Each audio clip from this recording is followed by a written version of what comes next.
Today I want to go over basic stances with blocks and how we actually join them both together. So if you're ready, let's get started. The forward stance at Kubi with the middle block, Momtong Makki. Just before we begin, if you want to recap on how to do the actual stance or the block itself, I've put a link in the description below on the actual videos on how to do this. The first thing we need to do is actually take a look at the stance and the block separately. So let's do that first. The forward stance. So let's do a quick recap of the actual stance itself. Now with the stance, it's 1.5 steps long. And there's a parallel distance between the big toes. So there's just in a parallel line. And the width between the toes is 1 foot width distance. And the toes of the front foot are facing forward. The front leg, knee, is bent so you can just see the big toe. And when you're looking down from a straight position like this, you can see the knee and the big toe together. The back is straight. The back leg is straight and the foot is angled at a 30-degree angle. The weight ratio distributed is on the front leg. It's about 70%, 2/3 of the weight is on the front leg, and on the back leg about 1/3 of the weight, 30% of the weight is on the back leg.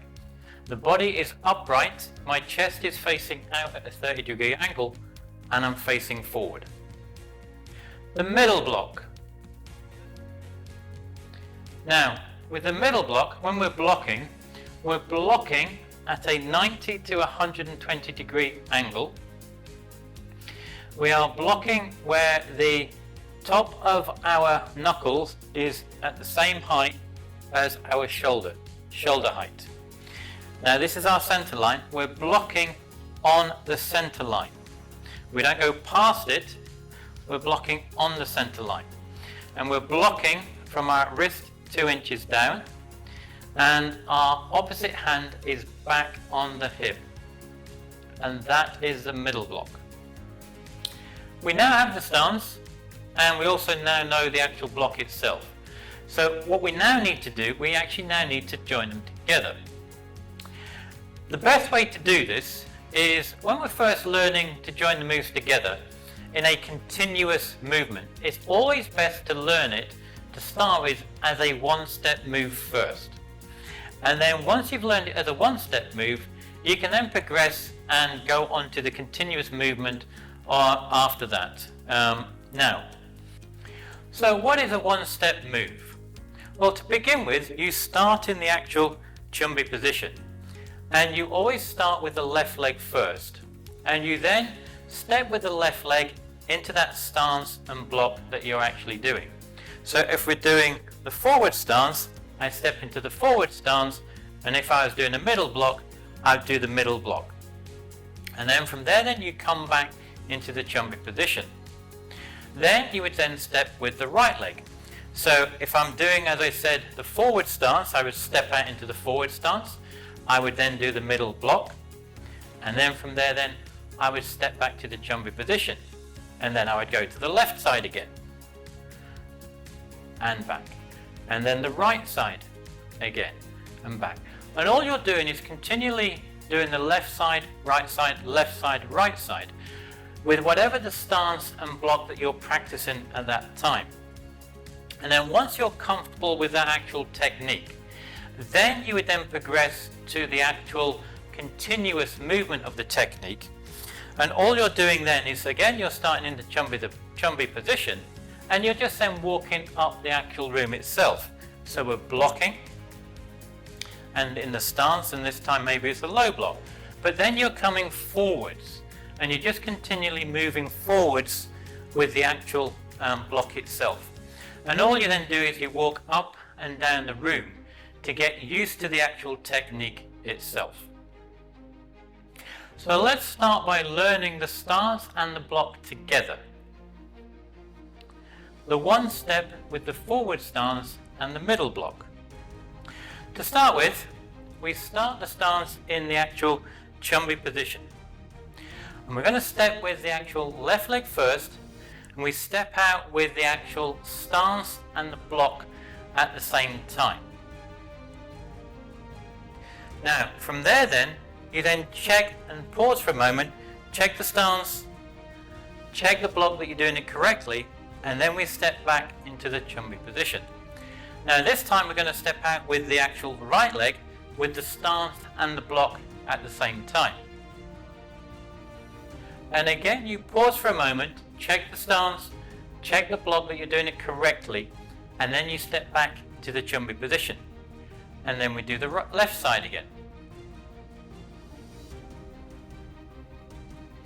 And then you do the right side, and then you continually just keep doing the left and the right side. And you keep doing it until you're then comfortable with the actual joining of the stance and the block together to get the actual movements moving as one, so it feels really comfortable.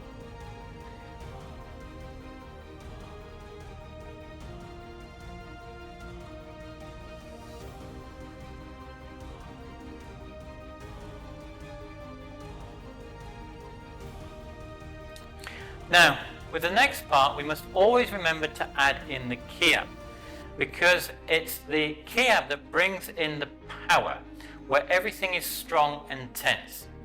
And this is then what finishes the actual block itself and makes it work. So if unfortunately you are in a situation where you are needing to really use that, when you use the block with the Ki Hap, that will really make that block work and stop or deflect that attack coming towards you.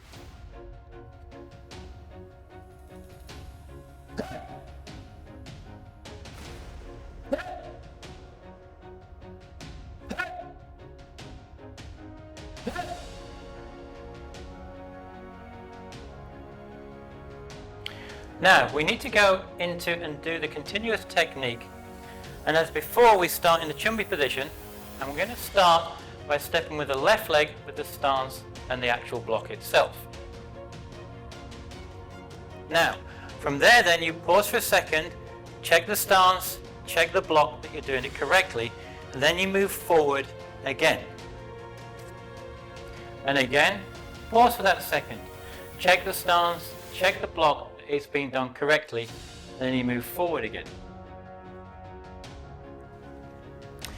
Now from there then, all you're then doing is you're moving forward continuously with the stance and the block to get a feel of the actual movement itself. Then once you get to the end, you then turn around and you come back again. And all you then do is continue to keep walking up and down just to get used to the joining together and the feeling of both the two techniques together.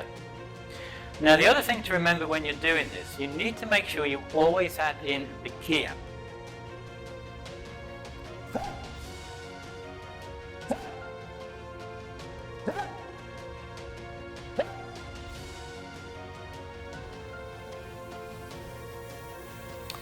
And that is the forward stance with the middle block. Now, once you've got to the end of the mat, or if you're practicing at home, maybe in your room, what you then need to do, you need to turn around and go back the other way. So how do you do that? Well, I've made a video on how you learn and practice it, and I've put a link in the description below so you can go and check it out. Now, below in this bottom left hand corner, or maybe somewhere in the top, is the next video on stances and blocks. So you can go and learn and keep practicing them for yourself. As always, until the next time, Gam Sa Hae Ni.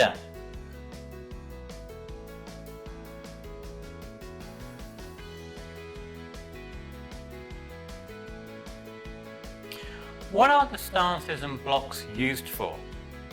With the stances, it is to do with the actual distance from you and your attacker. So the stance you use depends upon this distance. With the walking stance, it is for more closer, short distances to the attacker. With the forward stance, you use the forward stance when the distance is slightly longer away from the actual attacker itself. And with the back stance, again, this is more closer to you. So if the attack's closer to you, you would use the back stance as a shorter distance attack. And with the horse stance, this can be used whether that distance is slightly longer or shorter to the attacker. And it is also used when the attack is coming from the side, not to the front, to the actual side itself, because the horse stance is very strong on the side, not as much to the actual front or the back. Now with the blocks themselves, the block you're going to use will depend upon the actual attack and how it's coming towards you. For example, the low block is for anything from the waist downwards. So if anything is coming towards you from the waist downwards, you would use the low block.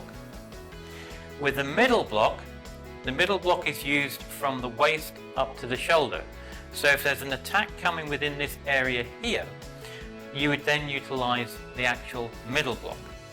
And then finally, with the actual high block, if you have any attack or if something is coming down on you from the shoulder up to the head, this area here, this is the area you'd utilize and use the high block for. So the stance and the block you use will depend upon the actual situation that you find yourself in, and depends on what's actually happening at that exact moment. And it's then for you to decide which stance and block to use accordingly to help stop or deflect that attack or that object coming towards you.